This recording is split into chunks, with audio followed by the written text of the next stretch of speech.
ಎಲ್ರಿಗೂ ನಮಸ್ಕಾರ. ನಾನು ವೀಣಾ ರಮೇಶ್ ಆಗಿ ಇವತ್ತಿನ ದಿನ ಖುಷಿಯಿಂದ ಸ್ಟಾರ್ಟ್ ಮಾಡಿ ಅಂತ ಹೇಳ್ತಾ ನಾನು ಕೂಡ ಖುಷಿಯಿಂದ ವ್ಲಾಗ್ನ ಸ್ಟಾರ್ಟ್ ಮಾಡ್ತಾ ಇದ್ದೀನಿ. ಹಾಗೆ ಡೈಲಿ ಮಕ್ಕಳು ಸ್ಪೋರ್ಟ್ಸಿಗೆ ಹೋದ್ಮೇಲೆ ನಾನು ಈ ಏರಿಯಾ ಎಲ್ಲ ಫುಲ್ ಕ್ಲೀನ್ ಮಾಡ್ತಾ ಇದ್ದೆ. ಬಟ್ ಇವತ್ತು ಸ್ವಲ್ಪ ಲೇಟಾಗಿ ಹೋಗ್ಬಿಡ್ತು ಅಂತ ಹೇಳಿ ಮಕ್ಕಳನ್ನ ಸ್ಕೂಲಿಗೆ ಕಳಿಸಿದ ಮೇಲೆನೇ ಗುಡಿಸ್ತಾ ಇದ್ದೀನಿ. ಡೈಲಿ ವೆಹಿಕಲ್ಸ್ ತಂದು ನಿಲ್ಸೋದ್ರಿಂದ ಮಣ್ಣು ಜಾಸ್ತಿ ಸೇರಿರುತ್ತೆ. ಸೊ ಹಾಗಾಗಿ ಅದನ್ನು ಗುಡಿಸ್ಕೊಂಡು ಬರಿಗಾಲಲ್ಲಿ ವಾಕ್ ಮಾಡ್ತಾ ಇದ್ರೆ ಆ ಚಿಲಿಪಿಲಿ ಸೌಂಡಲ್ಲಿ ಒಂಥರ ಬೆಳಗ್ಗೆನೆ ಫ್ರೆಶ್ ಅಂತ ಅನಿಸ್ತಾ ಇರುತ್ತೆ ಮೈಂಡ್ ಕೂಡ.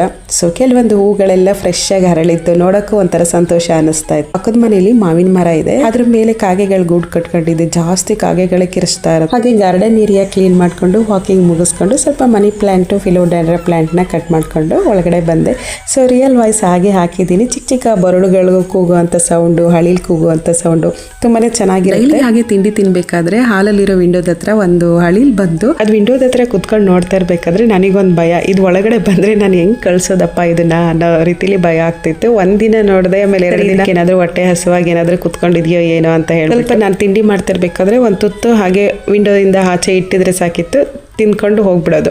ಡೈಲಿ ಹೀಗೆ ರೂಢಿ ಮಾಡ್ಕೊಂಡು ವಿಂಡೋದ ಹತ್ರ ಬಂದ್ಬಿಟ್ಟು ಸೌಂಡ್ ಮಾಡ್ಬಿಡೋದು. ನಾನ್ ಮರತ್ರನೂ ಹಳಿಲ್ ಮರಿತಾ ಇರಲಿಲ್ಲ. 10 ಗಂಟೆಗೆ ವಿಂಡೋದ ಹತ್ರ ಬಂದು ಸೌಂಡ್ ಮಾಡ್ತಾ ಇರೋದು. ನಾನ್ ಮರತ್ರನೂ ಹಳಿಲ್ ಮರಿತಾ ಇರಲಿಲ್ಲ. ಸೌಂಡ್ ಮಾಡಿದ ತಕ್ಷಣನೇ ನನಗೆ ಗೊತ್ತಾಗ್ಬಿಡೋದು ಈ ಹಳಿಲ್ ಬಂದಿದೆ ಅಂತ ಹೇಳಿ. ಕ್ಯಾರೆಟ್ ಇಲ್ಲ ಟೊಮೊಟೊ ಇಟ್ಟಿದ್ರೆ ತಿನ್ಕೊಂಡು ಹೋಗ್ಬಿಡೋದು. ಸೊ ಈ ರೀತಿ ಹಳಿಲ್ ಫ್ರೆಂಡ್ ಆಗಿದ್ದಂಥದ್ದು. ಸೊ ಯಾವಾಗ್ಲಾದ್ರೆ ವಿಡಿಯೋದಲ್ಲಿ ಕ್ಯಾಪ್ಚರ್ ಮಾಡಕ್ಕೆ ಟ್ರೈ ಮಾಡ್ತೀನಿ. ನಾನು ಅದ್ರ ಜೊತೆ ಅದನ್ನ ನೋಡ್ತಾ ಇರ್ಬೇಕಾದ್ರೆ ಮರ್ತು ಬಿಡ್ತೀನಿ ವಿಡಿಯೋದಲ್ಲಿ ಕ್ಯಾಪ್ಚರ್ ಮಾಡಬೇಕು ಅಂತ ಅನ್ಸೋದೇ ಇಲ್ಲ. ಸೊ ನೋಡ್ತೀನಂತೆ ಒಂದ್ಸಲ ಯಾವಾಗ್ಲಾದ್ರೆ ಕ್ಯಾಪ್ಚರ್ ಮಾಡೋದಾದ್ರೆ. ಹಾಗೆ ಡೈಲಿ ರೂಟೀನ್ ಸ್ಟಾರ್ಟ್ ಮಾಡ್ಕೊಂಡೆ. ಇನ್ನು ಒರೆಸೋದು ಗುಡಿಸೋದು ಕ್ಲೀನಿಂಗು ಸೊ ಇದೆ. ಇವತ್ತು ಬೆಡ್ಶೀಟ್ ಎಲ್ಲ ತೆಗೆದು ವಾಶ್ ಮಾಡ್ಬೇಕಾಗಿ ವಾಷಿಂಗ್ ಹಾಕಿ ಹೊಸ ಬೆಡ್ಶೀಟ್ ಎಲ್ಲಾನು ಹಾಕ್ತಾ ಇದ್ದೀನಿ. ವಾಶ್ ಮಾಡಿರೋಂಥ ಬೆಡ್ಶೀಟ್ ನ ಜಾಸ್ತಿ ನಾನು ಮಕ್ಳ ರೂಮಲ್ಲಿ ಆಗಿರ್ಬೋದು, ನಮ್ಮ ರೂಮಲ್ಲಿ ಆಗಿರ್ಬೋದು, ಈ ಸೊಳ್ಳೆ ಬತ್ತಿಗಳು ಮತ್ತೆ ಗುಡ್ ನೈಟ್ ಲಿಕ್ವಿಡ್ ನ ಹಾಕಿದ್ರೆ ಏನಾಗುತ್ತೆ ಅಂದ್ರೆ ನನಗೆ ಗಂಟ್ಲು ನೋವು ಸ್ಟಾರ್ಟ್ ಆಗುತ್ತೆ, ಇಲ್ಲ ತಲೆನೋವು ಸ್ಟಾರ್ಟ್ ಆಗ್ಬಿಡುತ್ತೆ. ಹಾಗಾಗಿ ಅದನ್ನ ಯೂಸ್ ಮಾಡಲ್ಲ. ಜಾಸ್ತಿ ನಾನು ಸೊಳ್ಳೆ ಪರದಾನೆ ಯೂಸ್ ಮಾಡುವಂಥದ್ದು. ಮಸ್ಕಿಟೋ ನೆಟ್ ನ ಬೆಡ್ಗೆ ಸೆಟ್ ಮಾಡಿದ್ರೆ ಆಯ್ತು. ಬೆಡ್ಶೀಟ್ ಎಲ್ಲ ಕ್ಲೀನ್ ಮಾಡ್ಬೇಕಾದ್ರೆ ಫೋಲ್ಡ್ ಮಾಡಿ ಇಟ್ಟಿದ್ರೆ ಆಯ್ತು. ಡಸ್ಟ್ ಆದಾಗ ವಾಶ್ ಮಾಡ್ಕೊಂಡು ತಿರ್ಗಾ ಯೂಸ್ ಮಾಡಿ. ಯಾವುದೇ ರೀತಿ ಸೈಡ್ ಎಫೆಕ್ಟ್ ಇಲ್ದೇನೆ ಸೊಳ್ಳೆಗಳಿಂದ ಕಚ್ಚಿಸ್ಕೊಳ್ಳದಲ್ಲೇ ಇರಬೇಕು ಅಂದ್ರೆ ಸೊಳ್ಳೆ ಪರ್ದ ಹಾಕೋದು ತುಂಬಾನೇ ಒಳ್ಳೇದು ಅಂತ ಅನ್ಕೊಳ್ತೀನಿ. ವೀಕ್ಲಿ 1 ಟೈಮ್ ಈ ರೀತಿ ಕೋಮ್ ಎಲ್ಲ ವಾಶ್ ಮಾಡಿ ಇಟ್ಬಿಡ್ತೀನಿ. ಸೊ ಇದರಿಂದನೂ ಜಾಸ್ತಿ ಡ್ಯಾಂಡ್ರಫ್ ಆಗುವಂತದ್ದು ಜಾಸ್ತಿ. ಹಾಗಾಗಿ ವೀಕ್ಲಿ 1 ಟೈಮ್ ಈ ರೀತಿ ವಾಶ್ ಮಾಡಿ ಬಿಸಿಲಲ್ಲಿ ಡ್ರೈ ಮಾಡಿ ಇಟ್ಬಿಡ್ತೀನಿ. ಕೆಲಸ ಮಾಡ್ತಾ ಮಾಡ್ತಾ ಈವ್ನಿಂಗ್ ಆಗೇ ಹೋಯ್ತು. ನಮ್ಮ ಮನೇಲಿ ಒಂದು ಮರ್ಲೆ ಹೂವಿನ ಗಿಡ ಜಾಸ್ತಿನೇ ಹೂವು ಬಿಡ್ತಾ ಇದೆ ಇವಾಗ.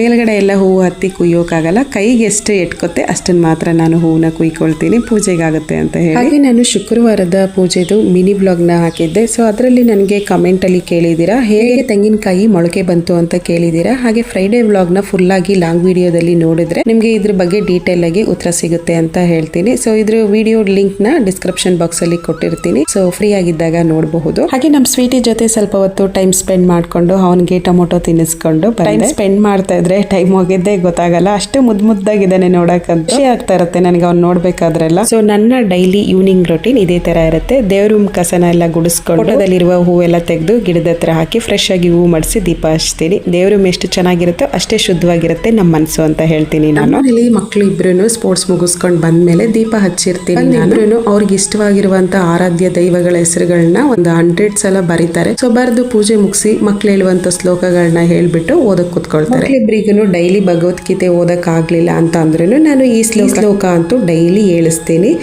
ಕೃಷ್ಣಾಯ ವಾಸುದೇವಾಯ ಹರಿಯೇ ಪರಮಾತ್ಮನೆ ಪ್ರಣತಃ ಕ್ಲೇಶನಾಶಾಯ ಗೋವಿಂದಾಯ ನಮೋ ನಮಃ. ಈ ಶ್ಲೋಕನ ಒಂದು 3 ಸಲ ಹೇಳ್ಬಿಟ್ಟು ಓದೋಕೆ ಕುತ್ಕೊಳ್ತಾರೆ. ಮಕ್ಳ ಮನಸ್ಸು ಒಂಥರ ಬಿಳಿ ಹಾಳೆ ಇದ್ದಂಗೆ. ಅದ್ರ ಮೇಲೆ ಏನ್ ಚಿತ್ರ ಬಿಡಿಸ್ತೀವಿ ಅದೇ ಅವ್ರ ಫ್ಯೂಚರ್ ಅಲ್ಲಿ ಬರೋ ಅಂತದ್ದು. ಅಂದ್ರೆ ನಾನು ಸಂಸ್ಕಾರದ ಬಗ್ಗೆ ಹೇಳಿದೆ. ಗಿಡವಾಗಿ ಬಗ್ಗದ್ದು ಮರವಾಗಿ ಬಗ್ಗಿದೆ ಅಂತ ಸುಮ್ಮನೆ ಗಾದೆ ಮಾತು ಹೇಳಿದಾರ. ಚಿಕ್ಕ ಮಕ್ಳು ಇರ್ಬೇಕಾದ್ರೇನೆ ನಮ್ಗೆ ಹೇಗ್ ಬೇಕೋ ಹಾಗೆ ಸಂಸ್ಕಾರದಲ್ಲಿ ಬೆಳೆಸ್ಕೊಂಡ್ರೇನೆ ಅವ್ರ ಫ್ಯೂಚರ್ ಕರೆಕ್ಟ್ ಆಗಿರುತ್ತೆ ಮುಂದಕ್ಕೆ ಅಂತ ಹೇಳ್ತಾ ಇರೋವಂಥದ್ದು. ಹಾಗೆ ನನ್ನ ಪೂಜೆ ರೊಟೀನ್ ಎಲ್ಲ ಮುಗಿದ್ಮೇಲೆ ನಾನು ಕಡಲೆಕಾಯಿ ತಗೊಂಡ್ ಬಂದಿದ್ರು, ಚೆನ್ನಾಗಿ ವಾಶ್ ಮಾಡಿ ಸ್ವಲ್ಪ ಉಪ್ಪು ಹಾಕಿ ಬೇಯಕ್ಕೆ ಇಟ್ಟಿದ್ದೀನಿ. ಈವ್ನಿಂಗ್ ಸ್ನಾಕ್ಸ್ ಇವತ್ತು ಕಡಲೆಕಾಯಿ ಆಗೋಗ್ಬಿಡುತ್ತೆ. ಮನೇಲಿ ಮಕ್ಕಳು ಇಷ್ಟಪಡ್ತಾರೆ, ನನಗೂ ಇಷ್ಟ ಕಡಲೆಕಾಯಿ ತಿನ್ನೋದು ಅಂತ ಅಂದ್ರೆ ಚೆನ್ನಾಗಿ. ಅದನ್ನೆಲ್ಲ ಬೇಯಕ್ಕೆ ಇಟ್ಬಿಟ್ಟು ಹಾಗೆ ಪಾತ್ರೆ ಎಲ್ಲ ತೊಳೆದಿಟ್ಟಿದ್ನಲ್ವಾ ಅದನ್ನೆಲ್ಲ ಇವಾಗ ಜೋಡಿಸ್ಕೊಂಡ್ರೆ ಇದೊಂದು ಕೆಲಸ ಕಂಪ್ಲೀಟ್ ಆಗಿ ಮುಗಿದ್ಬಿಡುತ್ತೆ. ಇನ್ನೇನಿದ್ರೇನು ಅವ್ರಿಗೆ ಸ್ವಲ್ಪ ಓದ್ಕೊಡೋದು ಏನಾರು ಇದ್ರೆ ನಮ್ಮ ಅನ್ಸಿಕನ್ಗೇನು ಓದ್ಕೊಡೋ ಅಂಥದ್ದೇನಿಲ್ಲ. ಅವಳು ಇವಾಗ SSLC. ಸೊ ರಿತ್ವಿಕ್ ಮಾತ್ರ ಇವಾಗ 4th ಸ್ಟ್ಯಾಂಡರ್ಡ್. ಅವನಿಗೆ ಆ್ಯನ್ಯುವಲ್ ಎಕ್ಸಾಮ್ ನಡೀತಾ ಇದೆ. ಹಾಗಾಗಿ ಅವನ್ನ ಸ್ವಲ್ಪ ಪ್ರಿಪೇರ್ ಮಾಡಬೇಕು. ಇನ್ನು ಚಿಕ್ಕ ಹುಡುಗ ಅಲ್ವಾ, ಸ್ವಲ್ಪ ಹೇಳ್ಕೊಟ್ರೇ ಅವನಿಗೆ ಚೆನ್ನಾಗಿ ತಲೆಗೆ ಹೋಗೋದು. ಅವ್ನು ಬೆಸ್ಟ್ ಹೇಳೋದೇನು ಅಂತಂದರೆ, ಅಮ್ಮ ನನಗೆ ಟೀಚರ್ ಹೇಳ್ಕೊಡೋದಕ್ಕಿಂತ ನೀವು ಹೇಳ್ಕೊಡೋದೆ ನನ್ನ ತಲೆಯಲ್ಲಿ ಚೆನ್ನಾಗಿ ಕುತ್ಕೊಳ್ಳುತ್ತೆ ಅಮ್ಮ, ನೀವು ಬಂದು ಹೇಳ್ಕೊಡಿ, ನೀವೇ ಬಂದುಬಿಡಿ ನಮ್ಮ ಸ್ಕೂಲ್ಗೆ ಟೀಚರ್ ಆಗಿ ಅಂತ ಹೇಳ್ತಾ ಇರ್ತಾನೆ. ರಿತ್ವಿಕ್ಗೆ ಓದೋಕೆ ಕೂರಿಸ್ಕೊಂಡಾಗ ಹೆಚ್ಚಾಗಿ ಬರೆಯೋಕ್ಕೆ ಕೊಡೋದು ಜಾಸ್ತಿ. ನಾನು ಏನಾದರೂ ಕ್ವಶನ್ ಕೇಳಿದಾಗ ಸರಿಯಾಗಿ ಉತ್ತರ ಬರಲಿಲ್ಲ ಅಂತ ಅಂದರೆ ಒಂದು 5 ಟೈಮ್ ಕುತ್ಕೊಂಡು ಬರೀ, ಹೆಚ್ಚಾಗಿ ತಲೆಯಲ್ಲಿ ಉಳಿಯುತ್ತೆ, ಹ್ಯಾಂಡ್ ರೈಟಿಂಗು ಚೆನ್ನಾಗಿ ಬರುತ್ತೆ ಅಂತ ಹೇಳ್ಬಿಡ್ತೀನಿ. ಹಾಗೆ ಡ್ರೈ ಫ್ರೂಟ್ಸ್ ಖಾಲಿ ಆಗಿತ್ತು ಅಂತ ತರಿಸಿದ್ದೆ, ಇದನ್ನು ಕೂಡ ರೀಫಿಲ್ ಮಾಡಿ ಇಡ್ತಾ ಇದ್ದೀನಿ. ಈವ್ನಿಂಗ್ ರೊಟೀನ್ ಈ ರೀತಿ. ಇದು ಸೋಮವಾರದ ವ್ಲಾಗ್ ಆಗಿತ್ತು.